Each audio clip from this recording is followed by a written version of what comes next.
ప్రతి ఒక్కరికి అండగా ఉండే విధంగా కేంద్ర ప్రభుత్వం మొన్ననే వ్యవసాయ శాఖ మంత్రివర్యుల్ని, అదే రకంగా హోం సహాయ మంత్రివర్యుల్ని, ఈరోజు రాష్ట్రానికి సంబంధించిన కిషన్ రెడ్డి గారిని, ఏదైతే పార్లమెంటు సభ్యులు ఈటల రాజేంద్ర గారు, అదే రకంగా కొండా విశ్వేశ్వరరెడ్డి గారు, ప్రేమేంద్రన్న, మిగతా జిల్లా యంత్రాంగం అంతా వచ్చింది.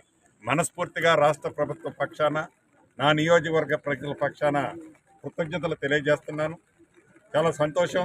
గౌరవ మంత్రివర్యులు ఇందాక కారులో వచ్చేటప్పుడు కేంద్ర ప్రభుత్వంలోని సెక్రటరీ గారిని ఆదేశించారు, ఎట్టి పరిస్థితుల్లో రేపు ఉదయం తెలంగాణ రాష్ట్రానికి మీ బృందం వచ్చి పరిశీలించి తెలంగాణ రాష్ట్రంలో సామాన్య ప్రజలకి, రైతులకి, ఇళ్లకి ఎంత నష్టం జరిగిందో యుద్ధ ప్రాతిపదిక మీద ప్రపోజల్స్ తయారు చేసి కేంద్రానికి పంపాలని ఆదేశించారు.